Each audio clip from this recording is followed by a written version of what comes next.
Ever wonder how those incredibly smart AI units in your favorite real-time strategy games make decisions? Watch our blue unit on screen right now. It's not just moving, it's making intelligent choices, attacking enemies, strategically retreating when hurt, and even healing itself. This dynamic decision-making is powered by something called a behavior tree, and today we're going to code one from scratch. By the end of this video, you'll know exactly how to give your game characters this level of sophisticated AI. Behavior trees are a graphical representation of AI logic. They consist of nodes that represent tasks, conditions, and flow control operations. By organizing these nodes in a tree structure, we can create sophisticated AI behaviors that respond dynamically to the game environment. So, let's jump right into the code. First, ensure you have Pygame installed. Now, let's create the game. First things first, we're setting up our Pygame environment. You can see we import Pygame, sys for system-specific parameters and functions, random for some random behaviors, and math for our calculations, mainly for distances and directions. We then initialize Pygame with pygame.init. This is standard practice for any Pygame application. Next, we define some constants. Screen width and screen height set to 400 pixels each, giving us a square window, and some colors, white, red, and blue, to draw our units and enemies. Movement speed is set to 2, ensuring consistent movement for both our player unit and the enemies. After that, we set up our display window with a caption, Behavior Tree Demo. Now, let's look at our unit class. This is essentially our player-controlled or AI-controlled agent in the game.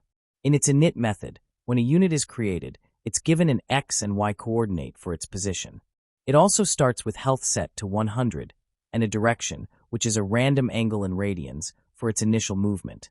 The wander method is crucial for movement. Notice it takes enemies and his retreat mode flag. If his retreat mode is true, meaning our unit is trying to escape, it will calculate the nearest enemy and move away from it. If his retreat mode is false, the unit just changes its direction randomly and moves forward.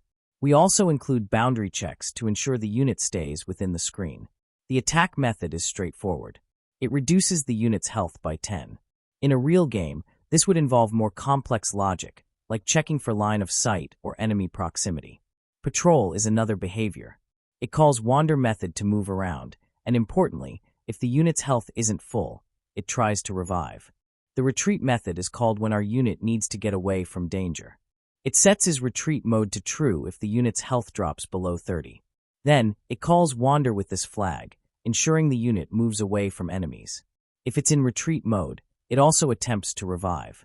Finally, the revive method increases the unit's health by 10, but not beyond 100, bringing it back to full health. Next, we have our enemy class. It's much simpler than the unit class. Its init is similar to the unit, setting initial X, Y, and a random direction. The wander method for the enemy simply makes it move around randomly within the screen boundaries. Enemies don't have complex behavior trees in this example. They just wander. Now let's get to the core of this tutorial, the behavior tree and its components. A behavior tree is initialized with a root node. The run method of the behavior tree simply calls the run method of its root node, which then recursively executes the tree. The node class is our base class for all behavior tree nodes. It has a placeholder run method that will be overridden by its subclasses. A selector node, also known as an OR node, tries to execute its children from left to right. As soon as one child succeeds, the selector succeeds and stops evaluating the rest.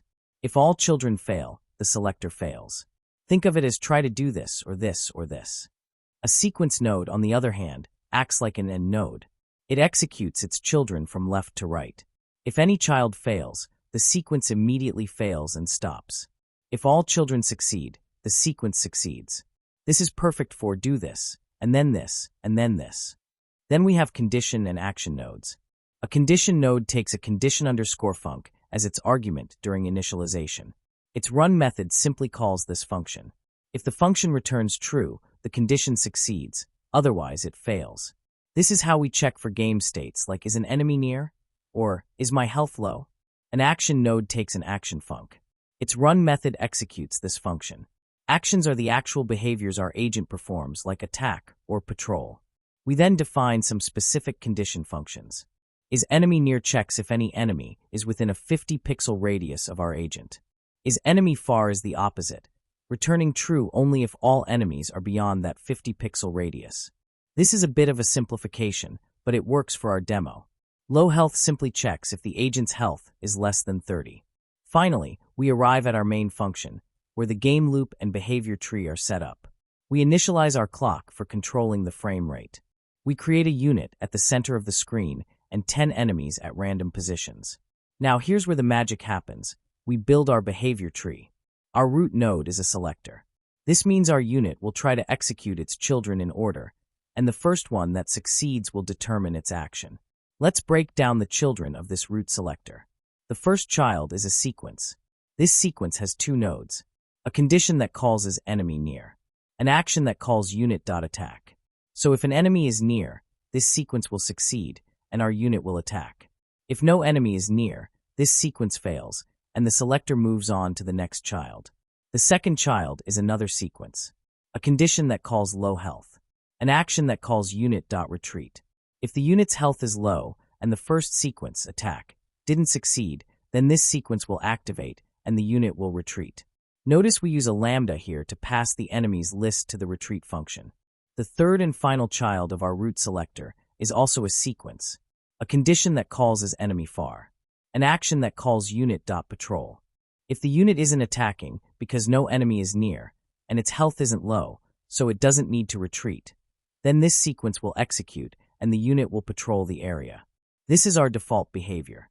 This structure allows for a clear hierarchy of behaviors.